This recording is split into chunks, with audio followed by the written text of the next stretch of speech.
Hi everyone, welcome! Boy, is it great to have you here with me. I don't know how much I told you all about how I spent my birthday, but part of it was getting to go to the Aloe Vera farms in South Texas. And I visited two different ones actually.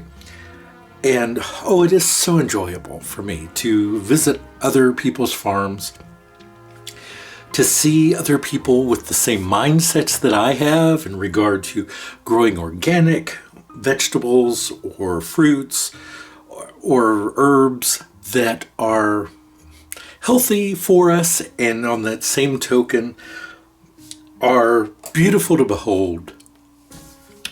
I just want you to take a look at the lovely red color in this mature aloe vera. Isn't that just gorgeous? They had ones that were 3 times this size. I mean, quite frankly, I could have got one that would do the job of 3 leaves, but I liked these because, first of all, they're easier to transport, to wrap in cool newspaper and put in a cooler, and for me to bring back here to North Texas. And I also love the color on these. This variety gets this lovely red color on the surface as it matures, as the plants mature, and I think they're just gorgeous. So I decided I was going to remake my aloe luxury soap, which I haven't made in a while. And I know a lot of people put aloe vera in their soap, but I am using it as a full replacement for the water in the soap that I'm making. I brought back 3 gallons of fresh aloe vera juice from South Texas. And I also brought home 2 gallons of pure gel, which I've got in my refrigerator. But I wanted to go ahead and get these processed, some fresh leaves, just so you could see the process. And everybody does this. I'm not doing anything too unusual, except that I am doing a full replacement using fresh aloe vera juice and fresh aloe vera gel. So we're going to start by getting these ready. And it's a very simple process. Now the process is different if you're going to be eating aloe vera, but I'm not going to be eating them. But if you just take off just the very end, you can let your aloe vera drain. There is something in aloe vera that is terribly bitter and not very good for you for eating, and so it should always be drained first. But that for soap making, there is no worry there. Now I'm just going to remove the thorns off the side. It just makes it easier to work with.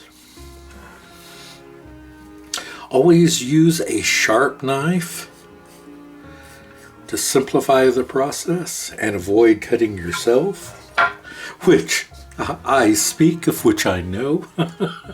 I have sliced myself once or twice in the past with a knife, but I've learned to be a bit more careful, and moving slow is the best bet in this kind of case. So again, I'm just taking off the thorns off the side.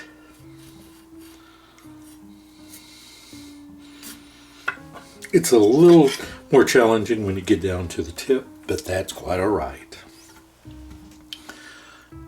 Isn't that lovely? Cut it into smaller chunks. It just makes it for me, it makes it a little easier to work with, to cut it into smaller pieces. You do what works for you. And I'm going to get a bowl so that we can put this in one moment.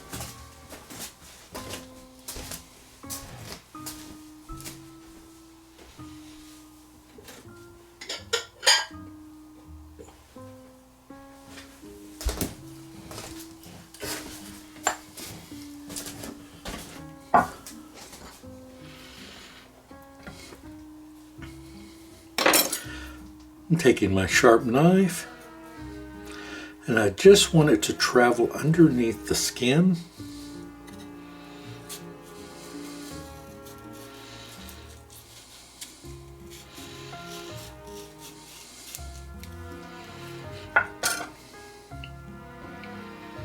There's the good stuff.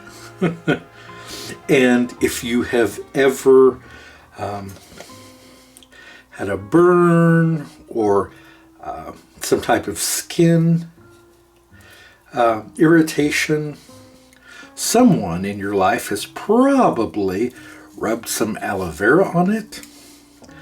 Aloe vera is very cooling. It has wonderful properties in it that really do help us to heal quicker. I believe very much in the power of aloe vera. I learned this from a young age from my mother, and I'm sure many of you know the same. I just happen to live in a state where it grows, so here it's a little more prevalent than perhaps in some other areas of the country. But you can grow it as a house plant, even if you live in an area that's a little cooler. You can grow it as a house plant. You can grow it in a greenhouse. There are a lot of different ways that you can grow aloe vera. So, a lot of these little pieces you can just clean up as you process it, but that's what is known as the fillet of the aloe vera. All right, we're ready to start making our lye solution using our aloe vera gel and our aloe vera juice.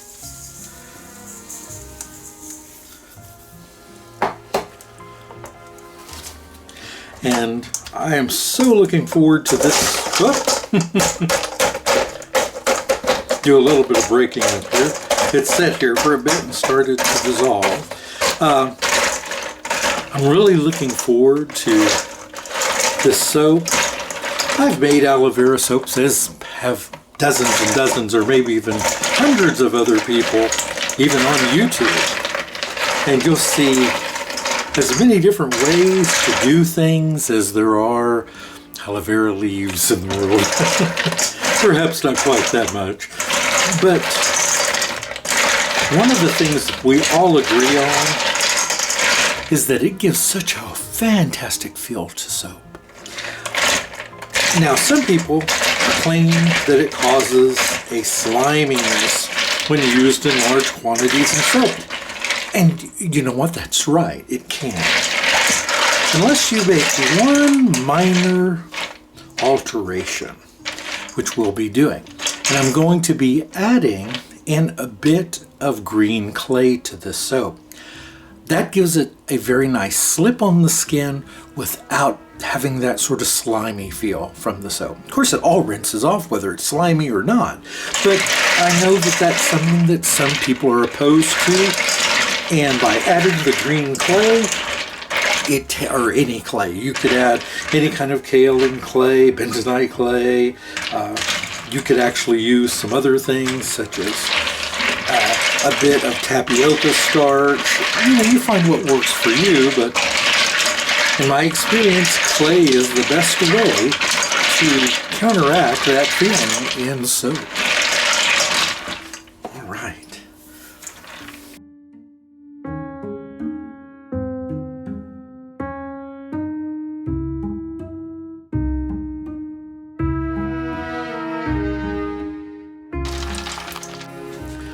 All right, so it's almost completely dissolved now. So the next thing we're going to do is, I've already got my oils and butters dissolved, so we're going to be incorporating this into our oils here so that we can make soap.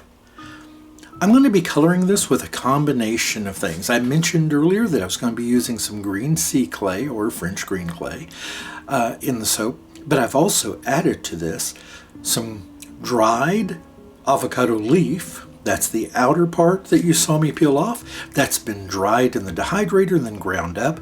And I've added a bit of activated charcoal to give it a darker green color, I hope. I've done this before, but they're inexact measurements, so it can surprise me on occasion, but I don't think we'll be too surprised here. It's going to be a green, but I'm looking for a darker green. I may have to add a little more activated charcoal, but anyway, I think we're ready now. So let me get my oils here.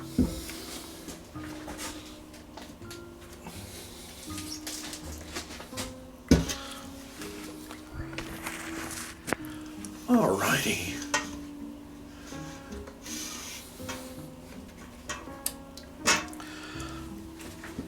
Because I'm making a large batch today, I'm going to bring out the big giant stick blender for this.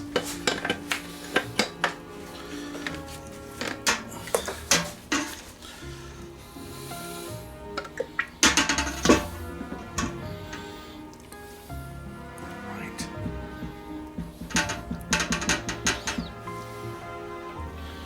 Okay.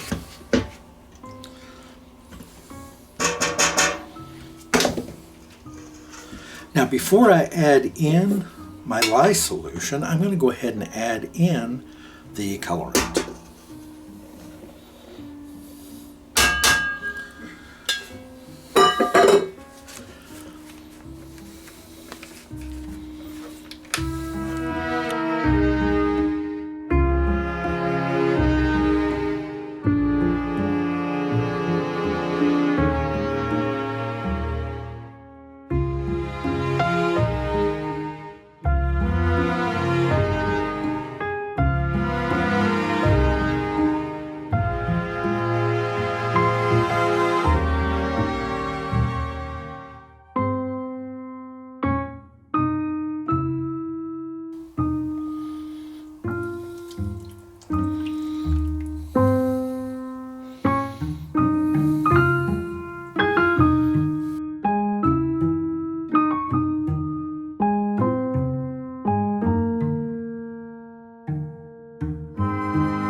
Let's cut this.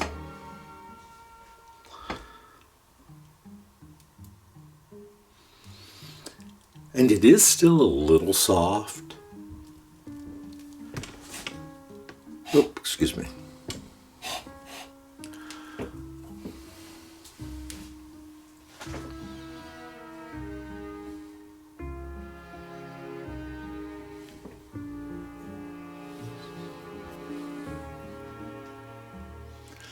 Very green, smells wonderful. I will tell you that there's just a dab of basil in here, because for it to be safe, you need less than 1% of basil. But I will tell you, blending it with the spearmint, peppermint, and the lemongrass is just divine in here. It's sort of a sparkly, herby essence. And I won't go through showing you every bar because they're all going to look almost identical. They are just, there's no swirling, there's no fancy top. They're just a bar of soap, a rather large bar of soap. This is going to be about a 7.5 to 8 ounce bar of soap. When I use this cutter, that's what they come out to be, which is A-OK with me.